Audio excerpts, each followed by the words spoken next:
राधे राधे आप सभी को। आज हम देखेंगे अनुनासिक, अनुस्वार और निर्नुनासिक को कैसे इसका उच्चारण होता है, उसको हम देखेंगे पहचानने का तरीका कि इसको हम कैसे पहचानेंगे कि इसका उच्चारण कहाँ से होता है। ये बिल्कुल सब सेलेक्टेड क्वेश्चन है, ये सब पेपर में आने ही आने हैं और हमसे ये गलती हो जाता है। हम आसान प्रश्नों पे ध्यान नहीं देते हैं और यही सब हमसे गलती होता है। ठीक, तो आसान प्रश्न हमें बचाना है, बिल्कुल आसान करना है व्याकरण को, और जो नया आएगा, भारी आएगा, वो तो सबसे गलत होगा। लेकिन इन सब क्वेश्चन को हमें गलती नहीं करना है। तो देखिए, ये तीन ही हैं, इन्हीं का उच्चारण हमें ध्यान देना है जो बार बार पूछता है। क्या? अनुनासिक, अनुस्वार और निर्नुनासिक, कि इनका उच्चारण कहाँ से होता है।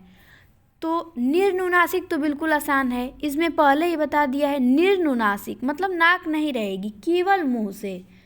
ठीक, तो हमें ध्यान देना है कि निर्नुनासिक का उच्चारण कहाँ से होता है, तो केवल मुंह से होता है।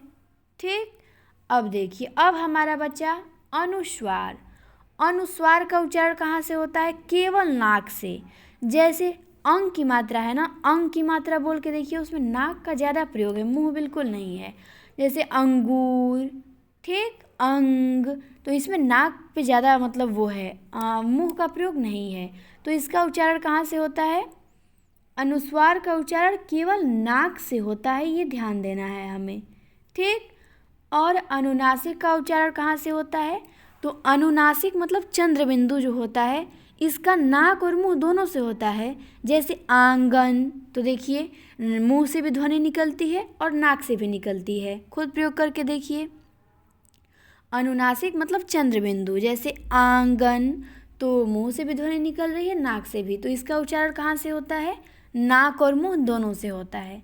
तो हमें ध्यान देना है, क्या ध्यान देना है, पहले हम ध्यान देंगे अनुनासिक को, कि जो अनुनासिक है इसका नाक और मुंह दोनों जगह से उच्चारण होता है। ठीक, और अनुनासिक किसे कहते हैं, तो चंद्र बिंदु को कहते हैं, ये भी ध्यान देना है। अब आता है अनुस्वार।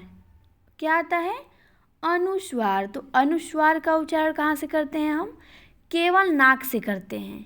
ठीक, और निर्नुनासिक, इसमें पहले ही बता दिया है, निर्नुनासिक मतलब नाक नहीं रहेगी, केवल मुंह से इसका उच्चारण होता है।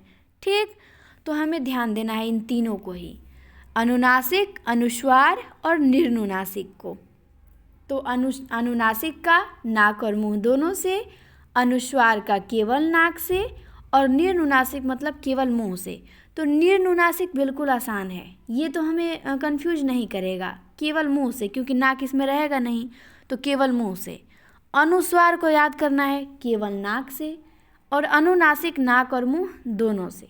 बहुत आसान है, फिर भी हम प्रश्न आता है तो गलती कर देते हैं, गलतियाँ होती हैं क्योंकि हम ध्यान नहीं देते हैं तीनों को एक साथ। तो इसको साथ में ध्यान देंगे तो बिल्कुल अच्छे से समझ में आएगा, और बिल्कुल आसान है। अब तक तो समझ में आ गया होगा आप लोगों को। तो अगली बार से इसे गलत नहीं करना है और एक एक क्वेश्चन को बचाना है, क्योंकि हमारा टारगेट है 125/125, फुल में फुल करना है।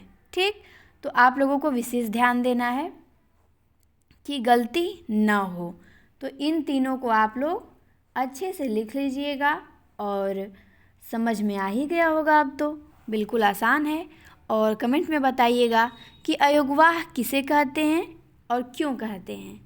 फिर हम मिलते हैं नेक्स्ट वीडियो में। वीडियो अच्छा लगे तो लाइक शेयर ज़रूर करें।